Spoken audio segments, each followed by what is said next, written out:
जय श्री कृष्णा। आप सभी को पौष माह के शुक्ल पक्ष की पुत्रदा एकादशी की ढेरों शुभकामनाएं।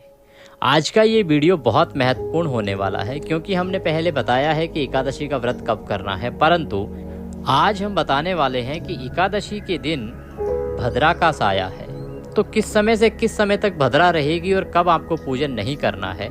देखिए, ये जानकारी सभी लोगों से छूटी हुई है। पहले हमसे भी ये छूट गई थी, हमने भी इतना ध्यान नहीं दिया था, लेकिन अभी जब हम पंचांग देखने बैठे तो हमें दिखाई दिया कि वहाँ तो भद्रा लगी हुई है और 10 तारीख को, जी बिल्कुल 10 तारीख को सुबह के समय भद्रा भी रहेगी। तो वो समय क्या रहेगा भद्रा का, ये जानना बहुत आवश्यक है। साथ ही क्या सावधानी आपको बरतने की आवश्यकता है, क्या किसी प्रकार का कुछ नुकसान हो सकता है, इस सब की जानकारी आपको आज के इस वीडियो में बताएंगे। साथ ही एकादशी के जो नियम हैं वो क्या रहेंगे, क्या कुछ परिवर्तित होंगे, या एकादशी की पूजन विधि क्या रहेगी, किस प्रकार से पारण होगा, नियम क्या रहेंगे, ये संपूर्ण जानकारी भद्रा को आधार मानकर भी आज की वीडियो के माध्यम से आपको बताई जाएगी। आप देख रहे हैं देवभूमि ज्योतिष संस्थान का प्रतिष्ठित यूट्यूब चैनल देवभूमि धार्मिक। जानकारी आरंभ करें उससे पहले आपसे निवेदन है कि अपने व्रत की सफलता के लिए, भगवान श्री हरि का आशीर्वाद प्राप्त करने के लिए कृपया कमेंट बॉक्स में अवश्य लिखें ओम नमो भगवते वासुदेवाय या जय श्री हरि। विज्ञान भी ये मानता है कि जब भगवान का नाम या मंत्र लिखा जाता है तो उससे एक ऊर्जा का प्रवाह होता है और वह ऊर्जा आपके जीवन में सकारात्मक परिवर्तन लेके आती है, आपके जीवन से दुखों को दूर करती है। इसीलिए दुखों का नाश करने के लिए कृपया कमेंट बॉक्स में अवश्य लिखें ओम नमो भगवते वासुदेवाय। आइए आरंभ करते हैं जानकारी भद्रा से संबंधित इस वीडियो की कि एकादशी का व्रत कब करेंगे, भद्रा का साया किस समय से किस समय तक रहेगा और क्या रहेगी बाकी पूजा विधि और अन्य नियम तथा पारण विधि। आइए बात करते हैं आने वाली एकादशी की। आने वाली जो एकादशी है वो है पौष मास, अर्थात पोका महीना भी जिसे कहा जाता है और खर मास भी कहा जाता है। तो पौष मास के शुक्ल पक्ष की एकादशी है, इसका नाम है पुत्रदा एकादशी। ये एकादशी आपकी सभी मनोकामनाओं को पूरा करती है, परंतु पुत्र प्राप्ति या संतान प्राप्ति के लिए इस एकादशी का विशेष रूप से व्रत किया जाता है। उसमें संकल्प की बड़ी महिमा होती है।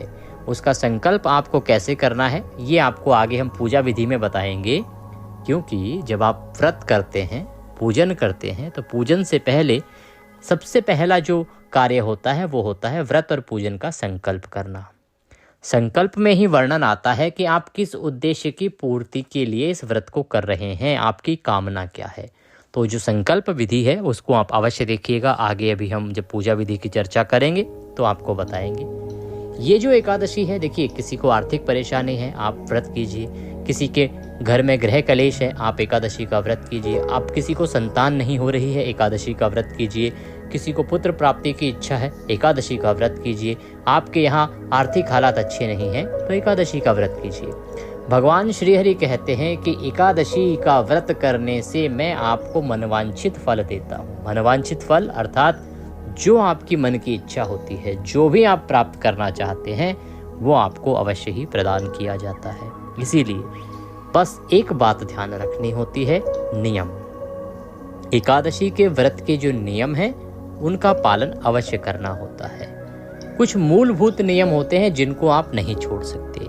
बहुत सारे ऐसे नियम होते हैं जिनके ऑप्शंस भी होते हैं जिनको छोड़ा जा सकता है, परंतु जो मूलभूत नियम है ना उनको कभी नहीं भूलना चाहिए। उन नियमों के अनुसार ही आपको व्रत करना चाहिए। एकादशी सभी मनोकामनाओं को पूरा करती है, बहुत अधिक फल प्राप्त होता है आपको एकादशी का व्रत करने से, परंतु उतने ही कठिन इसके नियम भी होते हैं, उनका पालन भी आपको अवश्य ही करना चाहिए।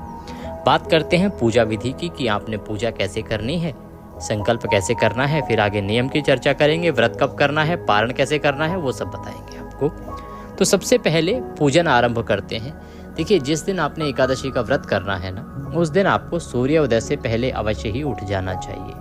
नियम तो कहता है कि आपको ब्रह्म मुहूर्त में उठना चाहिए। ब्रह्म मुहूर्त में नहीं उठ सकें क्योंकि सर्दी का समय है, तो शीत ऋतु में नहीं संभव है सभी के लिए उठ पाना, तो सूर्योदय से पहले तो अवश्य ही उठ जाएं। उठने के बाद स्नान आदि करके, खरमास चल रहा है, भगवान भास्कर को जल दीजिए। भगवान भास्कर को जो जल देंगे ना उसमें थोड़ी सी रौली डाल लीजिएगा और थोड़े से लाल रंग के पुष्प डाल लीजिएगा। उससे आप भगवान भास्कर अर्थात सूर्य देव को जल अर्पण कीजिएगा, जल अर्पण करके परिक्रमा कीजिएगा। बहुत उत्तम फलदायी रहेगा आपके लिए, एकादशी का दिन है। उसके बाद आप अपना पूजा स्थल जो है उसकी साफ सफाई करके आसन लगा के बैठ जाइए। सामग्री एकत्र कर लीजिए। सामग्री सामान्य सामग्री हम आपको बताते हैं जो सभी घरों में होती है। एक लोटे में, तांबे या पीतल का लोटा हो तो उत्तम है, उसमें जल भरिएगा, शुद्ध जल, और उसमें थोड़ा सा गंगा जल मिला लीजिएगा। रौली, मौली, पान, सुपारी, लौंग, इलायची, धूप, घी का दिया गोल बाती वाला, पुष्प, फूलों की माला, और भोग लगाने के लिए जो भी आपके पास मिठाई हो नैवेद्य के रूप में या फल हो तो वह रख लीजिएगा। इस एकादशी पर पारण के समय आपको तिल से बनी हुई मिठाई का भोग लगाना चाहिए, बहुत उत्तम रहता है, या केसर युक्त खीर का भोग लगाएं जो कि इस एकादशी, पुत्रदा एकादशी के लिए सबसे उत्तम माना गया है। तो सभी सामग्री एकत्र कर लीजिए, आसन लगा के बैठ जाइए। पूजा के लिए आपके पास भगवान विष्णु के किसी भी रूप की तस्वीर होनी चाहिए। आइए सबसे पहले तस्वीर की स्थापना करते हैं, फिर पूजन आरंभ करेंगे। सबसे पहले आप देखिए, तस्वीर आप चाहें तो आपके पास अगर कोई लकड़ी की चौकी है तो चौकी पर रखिए, चौकी पर रखिए। आपके पास पीला वस्त्र है तो पीला वस्त्र बिछाइए, आप वहाँ पे रख के पूजन कर सकते हैं। आपके पास चौकी नहीं है, लकड़ी का पटरा नहीं है, तो आप पृथ्वी पर रख कर भी पूजन कर सकते हैं। तस्वीर को रखने की विधि बताते हैं कैसे रखनी है। जिस स्थान पर रखकर आपने पूजन करना है ना, उस स्थान पर पहले गंगाजल युक्त जल के छींटे दीजिए। लोटे में जल भरने को हमने कहा है, उस जल से छींटे दीजिए। छींटे देके उस स्थान पर पुष्प रखिए। पुष्प आप रख रहे हैं भगवान से निवेदन करते हुए कि आप भगवान को आसन दे रहे हैं, तो आसन के रूप में पुष्प रखिए और उस पुष्प के ऊपर भगवान की तस्वीर या प्रतिमा आप स्थापित कर दीजिए। कई लोग कहते हैं जी हमारे पास गेंदे का फूल होता है, उस पर तस्वीर कैसे रखें। आप पुष्प को बिखरा दीजिए ना वहाँ पे, अगर कोई बड़ा पुष्प है तो उसको बिखरा दीजिए, उसकी पंखुड़ियाँ वहाँ पे फैला दीजिए और उसके ऊपर भगवान की तस्वीर रखिए प्रेम पूर्वक। अब आप पूजन करेंगे। पूजन में सबसे पहले आपको पूजन के योग्य होना होता है, तो आप एक चम्मच लीजिएगा, चम्मच से सीधे हाथ में जल लीजिएगा। बोलिए ओम माधवाय नमः, जल पी जाइए। ओम केशवाय नमः, एक चम्मच जल और लीजिए, पी जाइए। ओम नारायणाय नमो नमः। इस प्रकार से 3 बार आपने एक एक चम्मच जल लेना है और मंत्र के साथ पी जाना है। हस्तो प्रक्षालनम, अपने हाथ धो लीजिए। अब आप पूजा के लिए तैयार हैं, अपने आप को तिलक कीजिए और हाथ में मौली बांधिए। ये नियम होता है, आपने कभी भी देखा होगा, पूजा पाठ जब आरंभ की जाती है तो सबसे पहले यजमान हितार्थाय, यजमान के हित के लिए सबसे पहले उसको पूजा के योग्य बनाया जाता है, उसके बाद ही पूजन जो है आरंभ किया जाता है। अब आप व्रत का संकल्प करेंगे। संकल्प में ही छुपी होती है सिद्धि आपके व्रत की, कि व्रत किस प्रकार से पूर्ण होगा, क्या फल देने वाला होगा। ध्यान से सुनिएगा संकल्प की विधि को, आपके लिए सरलीकरण करके आपको बताया जा रहा है। तो अपने सीधे हाथ में जल लीजिएगा। 1 रुपए का सिक्का दक्षिणा के रूप में कम से कम रखिएगा, अधिक जो भी दक्षिणा आप रखना चाहें वो रख सकते हैं। 3 बार बोलिए ओम श्री विष्णु, ओम श्री विष्णु, ओम श्री विष्णु। अपना नाम, जिस स्थान पर आप बैठकर संकल्प कर रहे हैं वहां का मकान नंबर, क्षेत्र का नाम, शहर का नाम, पौष मासे शुक्ल पक्षे एकादशायाम पुण्यतिथयो अमुक वासरे, जो भी वार है वह वार बोलिए। अमुक कामना सिद्ध्यर्थाय, पुत्र प्राप्त्यार्थाय, संतान कामना प्राप्त्यार्थाय, धन संपत्ति प्राप्त्यार्थाय, सुख संपत्ति प्राप्त्यार्थाय, आरोग्य प्राप्त्यार्थाय। ये जो प्राप्त्यार्थाय से पहले हम बोल रहे हैं ना, वो सभी वो कामनाएं बोल रहे हैं जिनके लिए आप व्रत कर सकते हैं। इनमें से जो भी आपकी कामना हो उसको आप चुन लीजिएगा और वह बोलिएगा। अगर संतान के लिए कर रहे हैं तो केवल संतान प्राप्त्यार्थाय या पुत्र प्राप्त्यार्थाय, जिस भी उद्देश्य से आप व्रत कर रहे हैं वो आप वहाँ पर बोलिएगा। प्राप्त्यार्थाय व्रत पूजनम संकल्पम संकरिष्ये, बोलिए सौ श्री विष्णु शरणौ शरणम प्रपद्ये, और वह संकल्प भगवान के चरणों में अर्पित कर दीजिएगा। ये है विधि जिससे आपको संकल्प करना चाहिए और इसी से आपका जो पुण्य फल है वो फलित होता है। अब आप भगवान का पूजन करेंगे। पूजन करने के लिए भगवान को पहले जल से 3 बार जल के छींटे दीजिए। आप भगवान को पद्य अर्घ आचमनी करा रहे हैं तो 3 बार जल के छींटे दीजिए। भगवान को तिलक लगाइए, अक्षत लगाइए। कोई मंत्र ना आता हो तो ओम नमः भगवते वासुदेवाय, इस मंत्र का प्रयोग कीजिए। ओम नमः भगवते वासुदेवाय, तिलक कीजिए, अक्षत लगाइए, ओम नमः भगवते वासुदेवाय। पुष्प अर्पित कीजिए, फूलों की माला है तो माला पहनाइए, ओम नमः भगवते वासुदेवाय। धूप दिखाइए, घी का दिया जलाइए, दीप दिखाइए। ये जो दीपक है इसको रखने से पहले इसके नीचे चावल रखिएगा या पुष्प रख दीजिएगा, क्योंकि आसन देने के बाद ही दीपक को रखा जाता है और इस दीपक को उठाना नहीं है क्योंकि ये साक्षी देव हैं, हमारी पूजा के साक्षी हैं। आरती के लिए आप कर्पूर से अलग से एक जोत जलाइएगा, उससे आप आरती उतारिएगा। धूप दिखाइए, दीप दिखाइए। नैवेद्य के रूप में जो आपके पास मिठाई है वह अर्पित कीजिए। मिठाई नहीं है तो कोई बात नहीं, आप फल अर्पित कर सकते हैं। तो नैवेद्य अर्पित कीजिए। नैवेद्यम समर्पयामि जलाचमनिम कुरु। तो जलाचमनी कराइए, जल के छींटे दीजिए। ओम शुभदो वरदो भवः। इस प्रकार से ये पंचोपचार से आपकी पूजा यहाँ पे पूर्ण होती है। अब आपको कथा सुननी चाहिए। एकादशी के दिन एकादशी व्रत कथा की जाती है। उस कथा का श्रवण आपको अवश्य रूप से करना चाहिए। आपके पास कथा है तो पढ़िए, नहीं है तो आपके इसी चैनल देवभूमि पर प्रत्येक एकादशी की कथा सुनाई जाती है, आप उसे अवश्य सुनिएगा। व्रत पूर्ण तभी होता है जब आप कथा सुनते हैं। तो इसे 11 का महात्म्य में, एकादशी महात्म्य में भी कहा जाता है। ये जो पौराणिक कथा है जिसका व्रतांत आता है, प्रत्येक एकादशी की अलग कथा होती है परंतु उसके जो सूत्रधार हैं वो एक ही हैं। भगवान श्री कृष्ण सुनाते हैं महाराज युधिष्ठिर को। इसी प्रकार से पुत्रदा एकादशी की कथा आप इसी चैनल पर सुनिएगा। यदि आप चैनल पर नए हैं तो चैनल को सब्सक्राइब कर लीजिएगा। उससे आपको क्या लाभ होगा कि आपको सही जानकारियां समय से प्राप्त होती रहेंगी। साथ ही जो बेल आइकन है ना, वहाँ पे बेल आइकन का एक घंटे का निशान है, उसको अवश्य दबा दीजिएगा। उससे क्या होगा, जैसे ही हम वीडियो यहाँ अपलोड करेंगे आपको नोटिफिकेशन मिल जाएगा, आपको जानकारी मिल जाएगी कि देवभूमि चैनल पर नया वीडियो आया है। आप उसको खोल के देखिएगा, काम का होगा तो देख लीजिएगा, नहीं तो आप रहने दीजिएगा। इसीलिए सब्सक्राइब कीजिए चैनल को और उसमें बेल आइकन को दबा दीजिए, जिससे कि कोई भी इम्पोर्टेंट जानकारी आपसे छूटेगी नहीं, महत्वपूर्ण जानकारी आपसे छूटेगी नहीं। कथा सुनिएगा, कथा सुन के आरती कीजिएगा और फल का भोग लगाइएगा, बंधु बांधवों में वितरित कीजिएगा। उसके बाद अपने दैनिक कार्यों को करते हुए दिन को व्यतीत कीजिएगा। नियम अनुसार आपको किसी के साथ वैर भाव नहीं रखना है, किसी के साथ अपशब्दों का प्रयोग नहीं करना है, किसी का अहित नहीं करना है, किसी के साथ द्वेष की भावना नहीं रखनी है और किसी पे क्रोध नहीं करना है। घर में क्लेश नहीं होना चाहिए, शांति का वातावरण आपने रखना है, जिससे कि भगवान की पूजा हो रही है, भगवान आपके घर में विराजमान है तो माहौल अच्छा होना चाहिए। इस प्रकार से दिन को व्यतीत कीजिए। सायंकाल को संभव है तो कीर्तन कीजिए, प्रभु को कीर्तन अति प्रिय है। भगवान श्री हरि स्वयं कहते हैं कि उन्हें एकादशी व्रत और कीर्तन बहुत अधिक प्रिय है। तो आप कीर्तन कीजिएगा और कीर्तन के बाद जागरण कीजिएगा, अगर संभव हो तो जागरण कीजिएगा। जागरण की बड़ी महिमा है। जब आप कथा सुनेंगे ना तो इस एकादशी में वर्णन भी आता है कि किस प्रकार से एक रात्रि एकादशी का जागरण आपके सभी पापों का नाश कर देता है। तो जागरण कीजिए और अगले दिन सुबह सूर्योदय से पहले पारण के लिए अवश्य उठ जाइए। इस प्रकार से आपको दिन व्यतीत करना है, रात्रि व्यतीत करनी है। सबसे महत्वपूर्ण नियम इसमें ब्रह्मचर्य का होता है, उसका आपको अवश्य ही पालन करना चाहिए। ब्रह्मचर्य का नियम किसी भी प्रकार से ना टूटे, चाहे आप शादीशुदा हैं, गृहस्थ जीवन में हैं, किसी भी जीवन में हैं, इस नियम को आपको मजबूती से निभाना है इस व्रत को करते समय। महत्वपूर्ण जानकारी माताओं बहनों के लिए कि एकादशी के दिन बाल नहीं धोए जाते हैं, तो कृपया आप एकादशी का व्रत कर रहे हैं उससे एक दिन पहले ही बाल धो लीजिएगा, सर धो लीजिएगा, क्योंकि एकादशी के व्रत वाले दिन आप सर नहीं धोती हैं, हेड वॉश नहीं होता है। इस नियम का आपको पालन करना चाहिए। ब्रह्मचर्य का नियम एक रात्रि पूर्व ही आरंभ हो जाता है, उसका भी ध्यान रखना चाहिए। नियम तो ये भी है कि आपको एक दिन पहले ही दोपहर को अन्न त्याग देना चाहिए। अन्न ना त्याग सकें तो आपको जो तामसिक पदार्थ हैं उनका प्रयोग बिल्कुल भी नहीं करना चाहिए, अर्थात लहसुन प्याज आदि का प्रयोग भी व्रत के एक दिन पहले ही छोड़ देना चाहिए। रात्रि को आपको ब्रश करके सोना चाहिए, जिससे कि आपके दांत में किसी भी प्रकार का अन्न शेष ना रह जाए। और फिर बात करेंगे पारण की और पारण के नियमों की। तो जिस दिन आप पारण कर रहे हैं ना, आपको सूर्योदय से पहले उठ जाना चाहिए। उठने के बाद स्नान आदि करके भगवान सूर्यदेव को जल दीजिए। जिस स्थान पर आपने पूजन किया था वहाँ बैठ जाइए, लोटे में जल भरिए, थोड़ा गंगा जल मिला लीजिए। पंचोपचार जो पूजन विधि हमने बताई थी, जिस विधि से आपने पूजन किया था उस विधि से पूजन कीजिए। पूजन करने के बाद अब आप मनोकामना पूर्ति के लिए पान का बीड़ा बनाइए।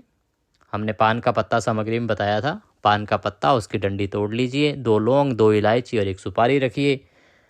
पान का बीड़ा बनाइए, हाथ जोड़कर निवेदन कीजिए, बीड़ा हाथ में लेके भगवान से जो आपकी इच्छा है, मनोकामना है, उसके लिए निवेदन कीजिए और भगवान को ओम नमः भगवते वासुदेवाय मंत्र 5 बार बोलते हुए, जपते हुए अर्पित कर दीजिए। आप देखेंगे कि इससे भगवान का आशीर्वाद प्राप्त होगा और भगवत कृपा से आपकी वह मनोकामना शीघ्र ही पूरी होती दिखेगी। ये एक अचूक उपाय है जिसको बहुत लोगों ने किया है और उन्हें लाभ हुआ है। आशा करते हैं आपको भी इससे लाभ होगा।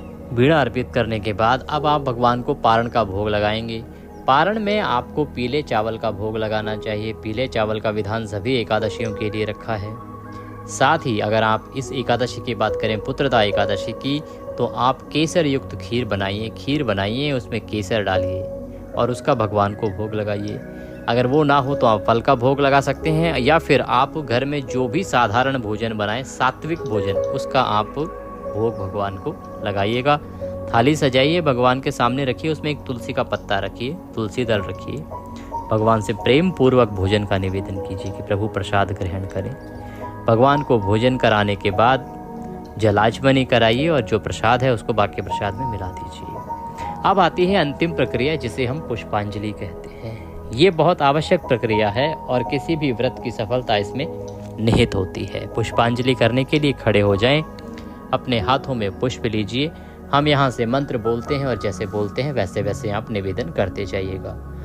आवाहनम न जानामि विसर्जनम पूजम चैवम न जानामि क्षम्यताम परमेश्वर। हे प्रभु, न हम आपका आवाहन जानते हैं, न पूजन जानते हैं, न विसर्जन जानते हैं। अज्ञानी जीव हैं, जैसी बन पड़ी है वैसी सेवा आपके श्री चरणों की है। इसमें जाने अनजाने में कोई गलती, कोई त्रुटि, कोई भूल हमसे हो गई हो तो प्रभु आप दया सिंधु हैं, हम आपके दर के भिखारी हैं। हमारी जाने अनजाने की गलतियों को क्षमा करते हुए दया का आशीर्वाद प्रदान कीजिए और हमारी इस मनोकामना को पूर्ण कीजिए। इसके निमित्त आपको अर्पित करने के लिए हमारे पास कुछ नहीं है, तन मन धन सब आप ही का है। हमारे पास क्या है? मालती मलका जाति सत्पत्रांत संयुक्तम पुष्पांजलिम मया दत्ताम ग्रहणाम परमेश्वर। यह पत्र पुष्प की भेंट है प्रभु, इसे स्वीकार कीजिए और वह पत्र पुष्प भगवान के चरणों में अर्पित कर दीजिए। भगवान को दंडवत प्रणाम कीजिए। इसके बाद आपकी पूजा यहाँ पर समाप्त होती है। अब आपको किसी ब्राह्मण को दान दक्षिणा आदि देना चाहिए, ब्राह्मण को भोजन कराना चाहिए और दान दक्षिणा आदि देके विदा करना चाहिए। अगर आप भोजन ना करा पाएँ तो आप खाद्य सामग्री भी उसको दान दे सकते हैं। ब्राह्मण के निमित्त एकादशी पर दान का बहुत अधिक फल है, आपको अवश्य रूप से दान करना ही चाहिए। आप मंदिर में दान दे आइए, या जो भी कोई योग्य ब्राह्मण है जो कर्मकांड करता है उसे आप इस प्रकार का दान दें। यदि आप कोई भी दान राशि भेजना चाहते हैं, कोई धनराशि भेजना चाहते हैं तो डिस्क्रिप्शन बॉक्स से जानकारी ले सकते हैं और आप हमें भेज सकते हैं। दान आदि का कार्य करने के बाद अब आपको व्रत का पारण करना है। पारण का समय आपको बताएंगे, उससे पहले नियम बताते हैं कि आप पारण के लिए बैठ जाएं। ओम नमः भगवते वासुदेवाय मंत्र का 5 बार जाप करें, तुलसी का पत्ता मुंह में रखें और व्रत का पारण करें। अब बात आती है कि पारण करना कब है, समय क्या रहेगा, व्रत करना कब है, समय क्या रहेगा, और पारण का जो समय है वो निर्धारित कैसे होता है, इसका नियम क्या है। देखिए, जो पारण है ना, उसके 3 मूलभूत सिद्धांत हैं जिनका हमें पालन करना चाहिए। बाकी कुछ मानो या ना मानो, शुभ मुहूर्त भी ना देखो तो चलेगा, पर इन सिद्धांतों को मानना पड़ेगा। पहला, पारण व्रत के अगले दिन सूर्योदय के बाद किया जाता है, द्वादशी तिथि में किया जाता है और द्वादशी तिथि के पहले 5.5 घंटों में नहीं किया जाता है, क्योंकि वो हरिवासर का समय होता है। तो मुख्य रूप से इसका ध्यान रखना है आपने कि जो हरिवासर का जो गलती होती है ना, वो यहीं पे होती है। क्योंकि कई बार क्या होता है कि द्वादशी तिथि सुबह आई होती है 5 बजे, 6 बजे या कई बार 7 बजे तक द्वादशी लगती है अगले दिन, और उस स्थिति में हरिवासर में ही आप अपना व्रत खोल देते हैं। अर्थात आपने सूर्योदय के बाद 8 बजे व्रत खोल लिया, 9 बजे व्रत खोल लिया और उस समय चल रहा है हरिवासर का समय, तो वह व्रत खंडित होता है। क्योंकि नियम है कि एकादशी का जो व्रत है वो हरिवासर का समय निकलने के बाद ही पूरा माना जाता है। अर्थात द्वादशी तिथि के पहले 5.5 घंटे भी व्रत में ही रहने चाहिए। इस बात का आपको विशेष ध्यान हमेशा रखना है और इसी के आधार पर हम आपको बताते हैं कि पारण का समय क्या है। इसीलिए हम प्रत्येक एकादशी पर पारण का एक अलग से वीडियो बनाते हैं, व्रत वाले दिन उसको अपलोड करते हैं कि भाई पारण इस प्रकार से करना है, इस एकादशी की ये विधि रहेगी, द्वादशी इतने बजे से लगेगी, तो आप पारण इस समय पर ही कीजिएगा, ये हम आपको बताते हैं। तो चैनल पर इस चीज़ का ध्यान रखिएगा ताकि आपको सभी वीडियोस मिलते रहें। आप बेल आइकन को दबा दीजिए, घंटे के निशान को, उससे लाभ होगा कि जो वीडियोस हैं वो आपको सारे के सारे मिलते रहेंगे। अन्यथा बहुत सारे वीडियोस आपको दिखते नहीं है और अब वो जो महत्वपूर्ण जानकारी है वो छूट जाती है।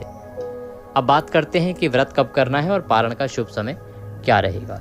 देखिए, एकादशी तिथि जो है ना, ये पौष मास के शुक्ल पक्ष की एकादशी तिथि ये आरंभ हो रही है 9 जनवरी को दोपहर को 12:22 पर और ये 10 जनवरी को सुबह 10:19 पर समाप्त होगी। ऐसे में उदया तिथि के अनुसार 10 जनवरी को एकादशी है और 10 जनवरी 2025 को ही पुत्रदा एकादशी का व्रत रखा जाएगा।